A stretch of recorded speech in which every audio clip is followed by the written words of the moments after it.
Hello learners, welcome to Sure Question Academy.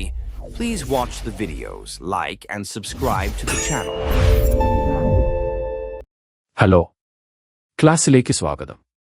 Domestic electric സർക്യൂട്ട്സുമായി ബന്ധപ്പെട്ട ഒരു നല്ല കൺസെപ്ച്വൽ ക്വസ്റ്റ്യൻ ആണ് നമ്മൾ നോക്കുന്നത്.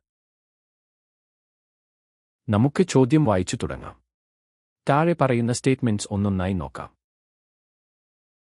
സ്റ്റേറ്റ്മെന്റ് എ, ഒരു സർക്യൂട്ടിൽ ഓവർലോഡിംഗ് കാരണം ഉണ്ടാകുന്ന ഡാമേജ് തടയാൻ ഫ്യൂസ് സഹായിക്കുന്നു. സ്റ്റേറ്റ്മെന്റ് ബി, ഓവർലോഡിംഗ് ഉണ്ടാകുമ്പോൾ സർക്യൂട്ടിലെ ടോട്ടൽ റെസിസ്റ്റൻസ് കൂടുന്നു. സ്റ്റേറ്റ്മെന്റ് സി, ഷോർട്ട് സർക്യൂട്ട് സമയത്ത് സർക്യൂട്ടിലൂടെയുള്ള കറന്റ് പെട്ടെന്ന് കൂടുന്നു. സ്റ്റേറ്റ്മെന്റ് ഡി, എല്ലാ അപ്ലയൻസിലും ഒരേ കറന്റ് കിട്ടാൻ വേണ്ടി അവയെ പാരലൽ ആയാണ് കണക്ട് ചെയ്യുന്നത്. ഇതിൽ ഏതെല്ലാം സ്റ്റേറ്റ്മെന്റ്സ് ആണ് ശരി എന്ന് നമ്മൾ കണ്ടുപിടിക്കണം. ഈസ് ഇറ്റ്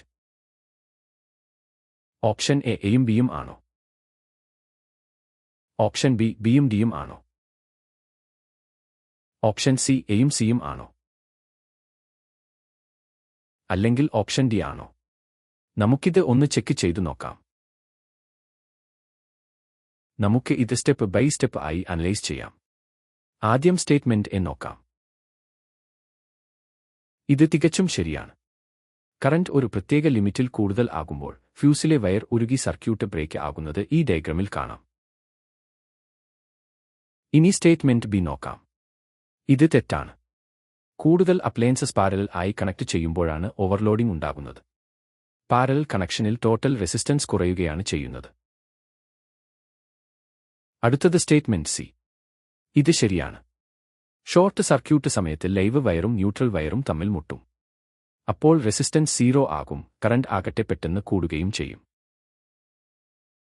അവസാനം സ്റ്റേറ്റ്മെന്റ് ഡി. ഇത് തെറ്റാണ്. നമ്മുടെ വീടുകളിൽ അപ്ലയൻസസ് പാരലൽ ആയി കണക്ട് ചെയ്യുന്നത് എല്ലാത്തിനും ഒരേ വോൾട്ടേജ് കിട്ടാൻ വേണ്ടിയാണ്, ഒരേ കറന്റ് കിട്ടാനല്ല. ഇനി നമുക്ക് ഫൈനൽ കൺക്ലൂഷൻ നോക്കാം. അപ്പോൾ നമ്മുടെ അനാലിസിസിൽ നിന്നും സ്റ്റേറ്റ്മെന്റ്സ് എയും സിയും മാത്രമാണ് ശരി എന്ന് മനസ്സിലായി. അതുകൊണ്ട് തന്നെ ഓപ്ഷൻ സി ആണ് ശരിയായ ഉത്തരം. നമ്മുടെ ഓപ്ഷൻസ് നോക്കിയാൽ ഇത് ഓപ്ഷൻ സി ആയി മാച്ച് ആകുന്നു. ഇനി മുകളിലെ കറക്റ്റ് ഓപ്ഷൻ നിങ്ങൾക്ക് സെലക്ട് ചെയ്യാം.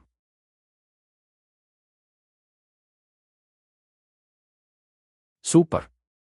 ഈ കോൺസെപ്റ്റ്സ് നന്നായി മനസ്സിലാക്കി പഠിക്കുക. Happy learning!